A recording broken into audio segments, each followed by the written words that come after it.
Amigas e amigos da Faculdade de Direito do INSCOM, aqui estamos mais uma vez reunidos para versarmos um tema de alto interesse para a nossa disciplina Ciência Política e Teoria Geral do Estado. Vamos conversar sobre a noção em si mesma de Estado, segundo o pensamento de Nicolau Maquiavel.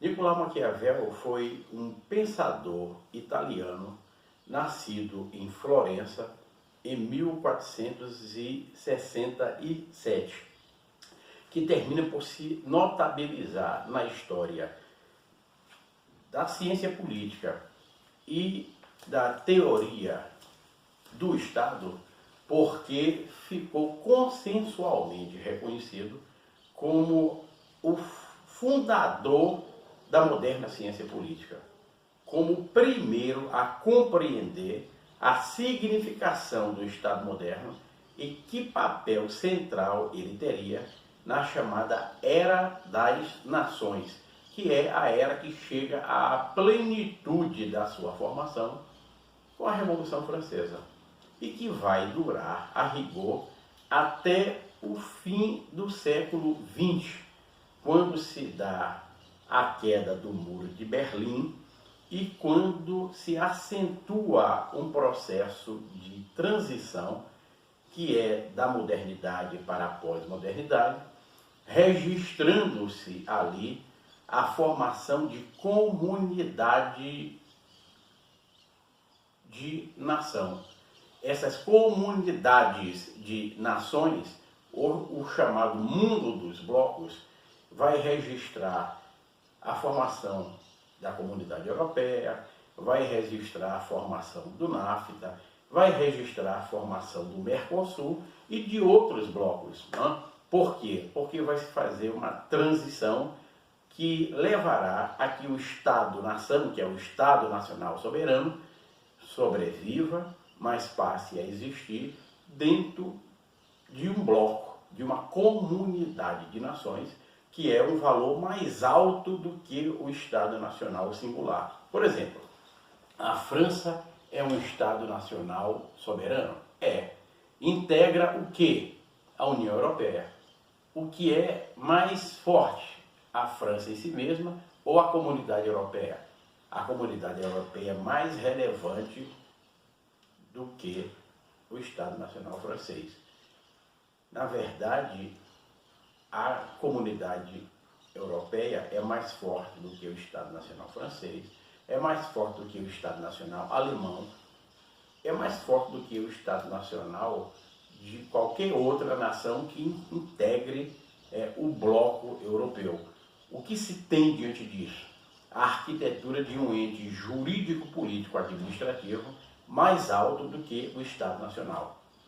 Quando se chega à Revolução Francesa, se conquista a Era das Nações, com o Estado Nacional soberano, num mundo dividido entre nações e colônias, nações que têm essa soberania, colônias que são tuteladas, né? Que sofrem um processo de avassalamento porque o colonizador domina o colonizado, nós criamos uma arquitetura jurídico-política que vai ser revista na medida em que muito mais tarde se chegará a um processo de multiplicação de estados nacionais por meio da chamada descolonização do mundo.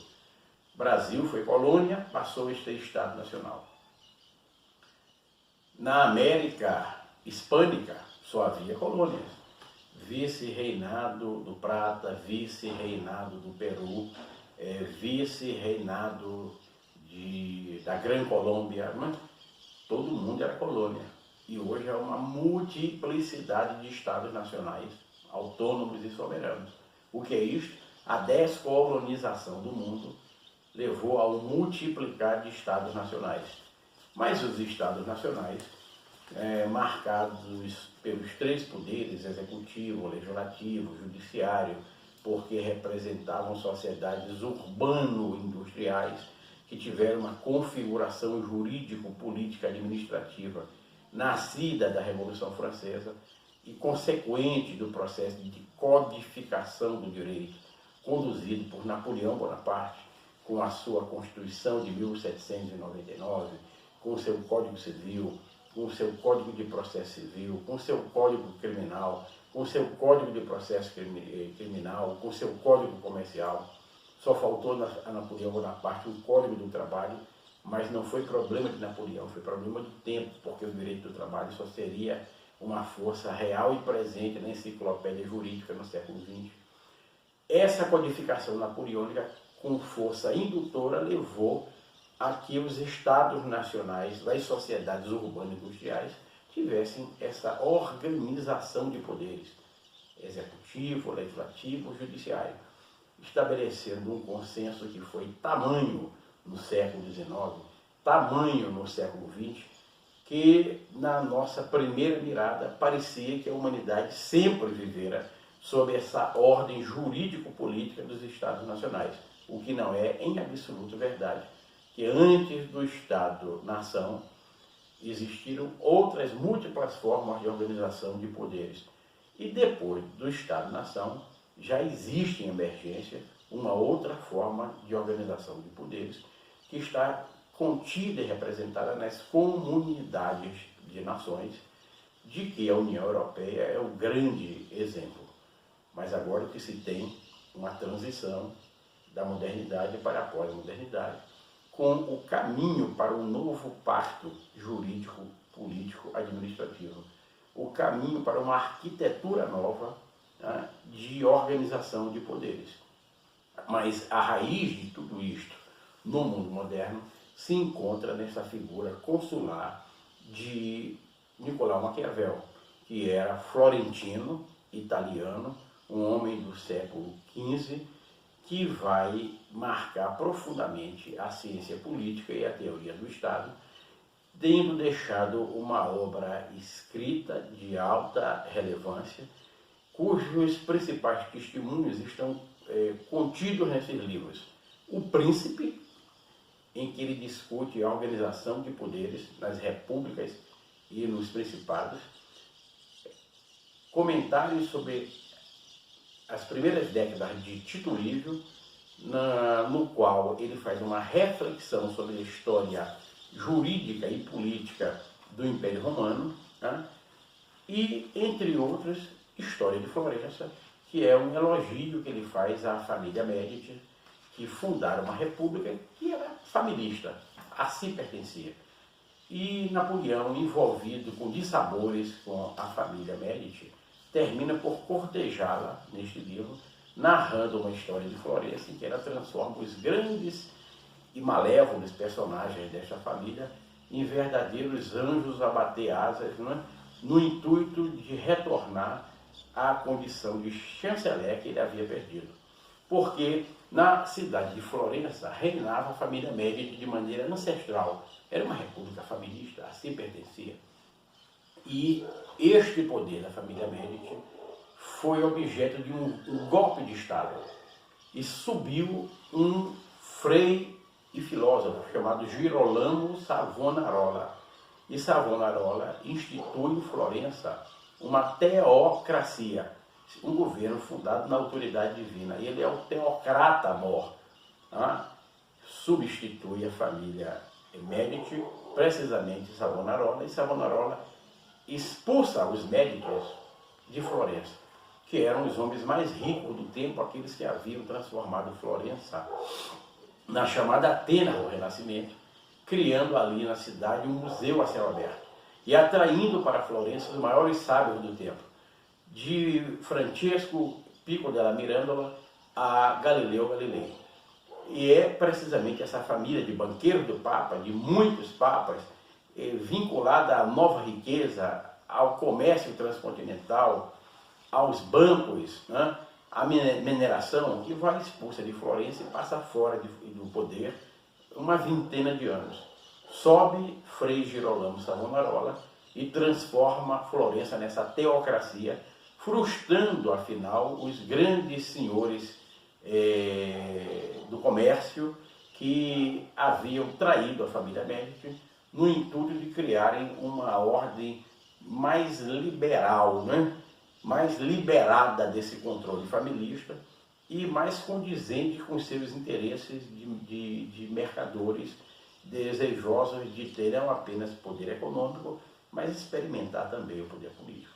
Savonarola, entretanto, por um quinquênio, vige em Florença com mão de ferro, com regras monacais, transformando a cidade numa cidade com um espírito de autocontrole quanto a usos e costumes, proibindo bailes, festas, decotes, maquiagens, né? Aqueles amores fortuitos de que os grandes senhores eram contumazes porque tinham uma família oficial e muitas famílias oficiosas. Tudo isso passa pelo crivo, pelo controle e pela vedação de Frei Girolamo Savonarola. Mas depois de um quinquênio, esses mercadores de Florença, cansados desse magistério, e que foram convidados a dar um golpe de Estado na família Médici por Frei Girolamo Savonarola, que era um grande orador sacro, um grande pensador político e um homem com poderes de cura, um taumaturgo que leva multidões para Florença em busca deste seu papel de mestre, operador de curas por suposto milagrosas. Né? Estes mercadores aprenderam a tecnologia de poder e organizam um golpe de Estado contra Savonarola. Só que não vão ter diante de Savonarola aquilo que ele teve diante da família Médici. Ele expulsou a família Médici de Florença. Eles não vão expulsar Savonarola de Florença. Eles vão, em 2 horas, aplicar o golpe de Estado, destituí-lo do poder, julgá-lo por um tribunal de exceção, condená-lo à morte, operando a sua imolação na fogueira em praça pública. Quem está ali a 6 metros da fogueira? O jovem Nicolau Maquiavel, jovem poeta, jovem teatrólogo, jovem novelista, com uma vida disponível e em busca de aventuras, é o primeiro a testemunhar a 6 metros da fogueira o crepitar de Frei Girolamo Savonarola. E quando chega em casa, escreve em seu diário: o homem desta grandeza não merecia esse destino. Nem desconfiava Nicolau Maquiavel, filho de uma poetisa e de um advogado, que levava aquela vida de alta disponibilidade em Florença, que o seu destino mudaria. Sobe para o poder em substituição a Savonarola Soderini. Soderini é um grande mercador, sem gosto pelo exercício do poder e que tem uma dificuldade em organizar um novo exercício de poder que retorne à forma republicana. Porque os quadros da família Médici foram para o exílio em sua fidelidade àqueles que fundaram aquela república familista. Os quadros que governaram com Savonarola estão rebelados porque eles vinham da burocracia religiosa. E com a morte violenta desse taumaturgo, eles refluem e não se disponibilizam para governar junto com Soderini. O que restará a Soderini? Restará a Soderini a necessidade de formar novos quadros. E ele estabelece consultas a respeito dos talentos e lhe falam de um jovem chamado Nicolau Maquiavel. Ele se entrevista com Maquiavel, o recebe em audiência e Maquiavel sai dessa vida de disponibilidade para uma vida de exercício de poder. Porque sairá deste encontro com Soderini chanceler, chefe das relações exteriores, secretário ou ministro das relações exteriores da República Florentina. E ainda mais, tendo convencido Soderini de que as repúblicas precisavam de exércitos regulares para que elas não tivessem a necessidade de recrutar os inconfiáveis exércitos de mercadores, e havendo ganho para a causa a Soderini, Soderini nomeia também ministro extraordinário da defesa, para que ele organize o primeiro exército regular de um Estado moderno. Maquiavel dá disponibilidade, chega ao poder, e como homem de poder vai ser ministro das relações exteriores, vai ser ministro extraordinário da defesa. E como ministro extraordinário da defesa, escreverá, afinal, uma página nova na história da organização dos poderes, criando o primeiro exército regular de um Estado moderno. Exército profissional, institucional e permanente. E escrevendo também um livro chamado A Arte da Guerra, que não se confunde com o livro do general chinês Sun Tzu, multimilenar. Certamente Maquiavel não leu Sun Tzu, é uma coincidência a do mesmo título. O livro de Sun Tzu, escrito há milênios, passou séculos e séculos perdido. Quem o resgatou para a história literária da humanidade foi um especialista alemão em marketing eleitoral, chamado Peter Schroeder, que aplicou, ao redescobrir o livro, as teses nele contidas aos prédios eleitorais, e republicou o livro e ganhou uma difusão mundial, e hoje está novamente editado em todas as línguas. Mas ao tempo de Maquiavel, o livro havia desaparecido. Ele escreve um tratado chamado A Arte da Guerra, planejando como devem ser os estados modernos e seus braços armados, vale dizer, os seus exércitos, as suas forças armadas regulares, institucionais e permanentes. É assim que ele vai ter uma profunda experiência de poder que vai durar 15 anos de sua vida. Soderini não tem gosto pelo poder e transforma Nicolau Maquiavel no seu grande operador do poder. Ele é, então, alguém que vive o apogeu, o fastígio do poder, circulando por toda a Europa culta e erudita e enriquecida, transacionando com reis, com príncipes, com papas, com generais, com artistas, contratando obras em nome da República de Florença, exercendo efetivamente os poderes que lhe eram delegados por Soderini. O que ninguém suspeita é de que a família Médici não está morta e jamais esquecerá a sua república e de que ela está à sombra, urdindo um golpe de Estado contra Soderini. 20 anos depois, 5 de Savonarola, 15 de Soderini, a família Médici, por meio de um golpe de Estado, retorna ao poder em Florença. Recobra a sua república, derruba Soderini e vai cobrar um alto preço de Maquiavel, que era a face evidente do poder. Ele é preso, ele é torturado, responde a numerosos inquéritos e processos, tem que se apresentar mensalmente ao tribunal, responder por cada nota de serviço, por cada contrato, por cada decisão administrativa da República Florentina, num processo de perseguição que durará a rigor por toda a sua restante vida.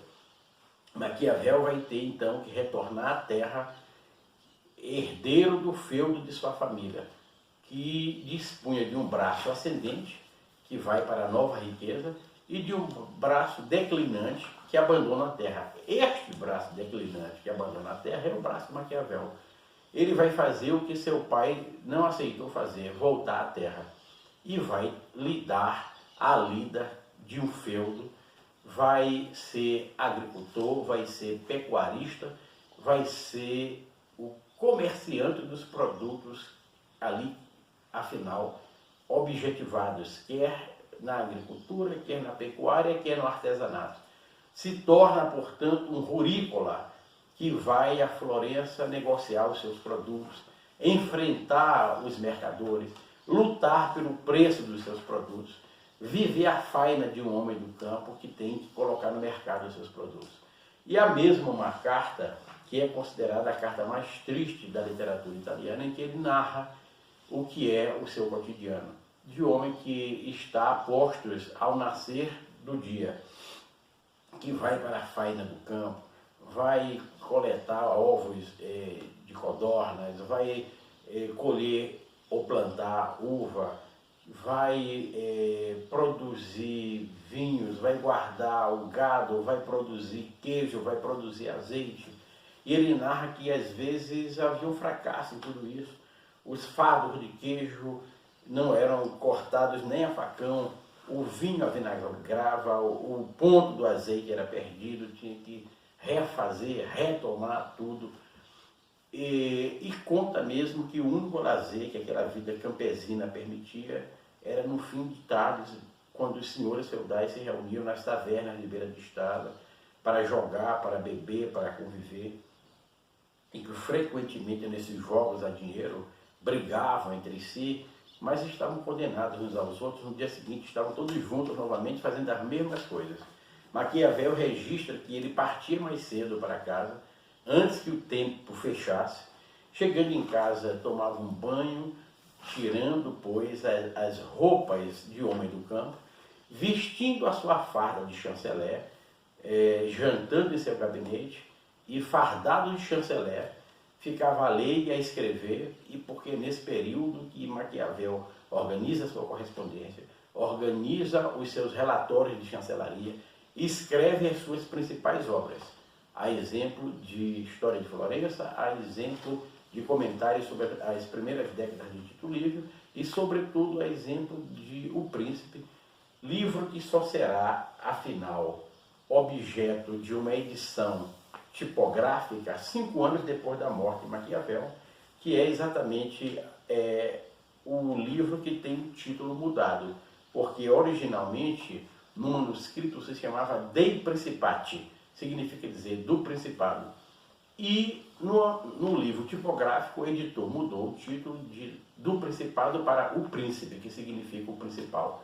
Maquiavel morrerá em 1527, o livro é tipografado pela primeira vez 5 anos depois, portanto, em 1532. E Maquiavel é alguém que tem que papel na ciência política, que papel na teoria do Estado? É o primeiro a compreender que Estado significa um território, uma demografia, uma organização política, coesão de leis e de órgãos e dominação. Porque o Estado é uma instância de dominação. Concentra a autoridade, leva a um patamar sem precedentes essa condensação da autoridade, essa condensação do poder. Essa condensação da autoridade leva, repito, a um patamar sem precedentes, porque a autoridade precedente era a autoridade fragmentária, cada feudo era um mundo, e neste mundo feudal, cada barão da terra estava empoderado para ali dizer o que era e o que não era. A autoridade, para além dos feudos no resto do mundo, era do Papa, mas estava também distribuída em diversos reinos cristãos. Os reinos cristãos são um caminho para a afirmação do Estado nacional, um caminho para a afirmação do Estado absoluto, um caminho para a afirmação do Estado moderno. E Estado, então, significa um território nacional. Qual é o território nacional do Brasil? Aquele que vai do Oiapoque ao Chuí. Né? Demografia significa dizer uma população que vive nesse território. Uma organização política, um Estado enquanto tal, que organiza politicamente a sociedade, simboliza o poder e a autoridade que são exercidos neste território frente a essa população. E essa organização política prevê o quê? Uma coesão de leis. O que é isto? Uma ordem jurídica e uma coesão de órgãos. Um conjunto de instituições que vão operar em favor dessa organização política, em favor dessa organização jurídica, em favor dessa organização administrativa. E uma dominação. Por quê, amigas e amigos? O Estado, pelo simples fato de existir como força de intervenção que é na sociedade, como força de indução que exerce frente à sociedade, se nada mais fizer, já contém em si mesmo uma dominação. É parte necessária da dominação, porque é desde o Estado que se exerce o poder, que é essa capacidade de imposição de sua vontade a outrem. Portanto, Maquiavel compreende tudo isso. E ao compreender modernamente o que significa Estado, ele a define como a maior organização política que a humanidade conhece. E essa maior organização política pressupõe, portanto, território, demografia, organização política coesão de leis e de órgãos e uma dominação. Como é que esta dominação deve ser exercida? E nisso está a singularidade de Maquiavel, que é alguém que pensa o Estado segundo o espírito do seu tempo. Estado é Estado absoluto, com a autoridade concentracionária do rei. É por isso que Maquiavel se reporta à lenda fundacional, ao mito de fundação de Roma. Os dois irmãos alimentados pela loba, Rômulo e Remo, e ele faz a apologia de Rômulo, que matou a seu irmão Remo. Ele tem uma moral laica, ele está pregando um Estado laico, não um Estado religioso e valorativo. E ele diz: Rômulo fez muito bem em matar Remo, porque quando se tem um Estado, só um pode mandar, não há autoridade para dois, não há poder para dois.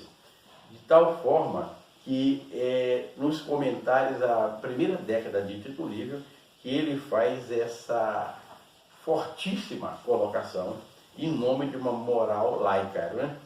Ele afirma que Rômulo fez bem em matar Remo, pois no ato de fundar, ou de reconstruir, ou de organizar um Estado, só uma pessoa deve mandar.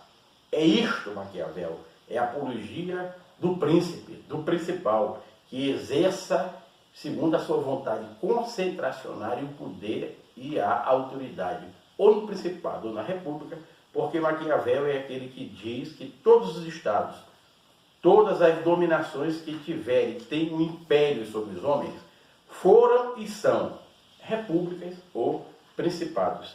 Repúblicas ou principados. Então Maquiavel caminha para perguntar quais são as principais características do Estado moderno. A resposta de Maquiavel: primeira característica do Estado moderno é essa autonomia, essa plena soberania do Estado, o qual não permite que sua autoridade dependa de nenhuma outra autoridade. O que é isso? Soberania neste território, frente a essa população, com esta organização política, com essa coesão de leis e de órgãos, só uma dominação é possível.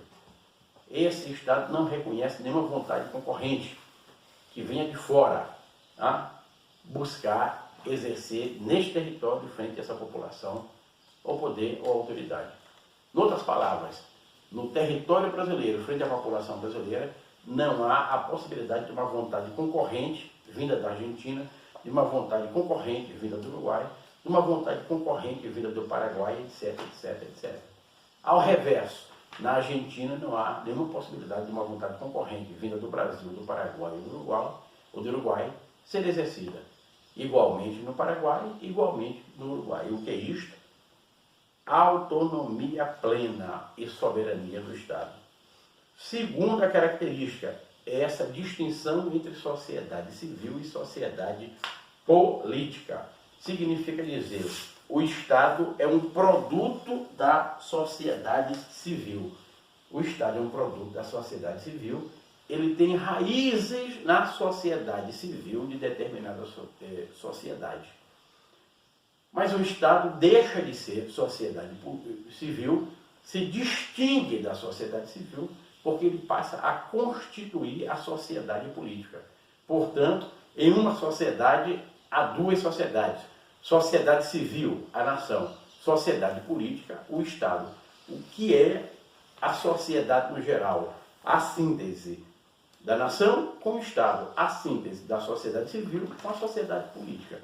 Mas o Estado, sociedade política, é um destacamento avançado, enraizado na sociedade civil, mas destacado da sociedade civil para exercer sobre a sociedade civil poder e autoridade. São estas as duas características fundamentais do Estado, segundo Maquiavel.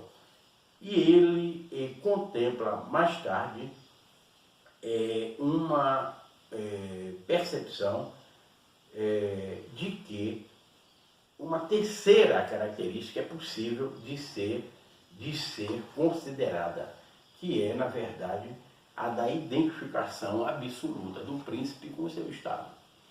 porque é do espírito do tempo, do estado absoluto, que o príncipe queira ser a encarnação viva do Estado. Esse fenômeno identitário mais tarde será questionado.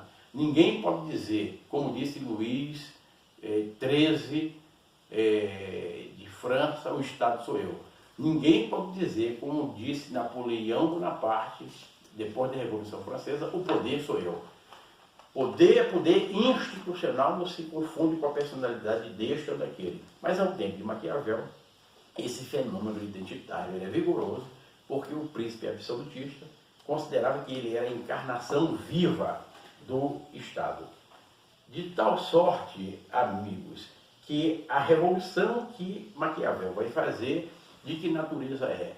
É da separação da política, da religião e da moral e da religião. Até então, Maquiavel está frente a um consenso que vem da cidade-estado grega, do mundo grego, de que é portador precisamente Aristóteles, que dizia: política é a arte de bem governar, casando política e ética, ética e política. Aquilo que não é ético na política não é política, porque se transforma em politiquice, se transforma em política. É só a arte de bem governar, e nisto está a dimensão ética, o casamento da ética com a política é política. O que Maquiavel vai dizer com a sua moral laica? Aristóteles nada sabia de política, quem sabe sou eu, eis o ego. O que é política é a arte de governar,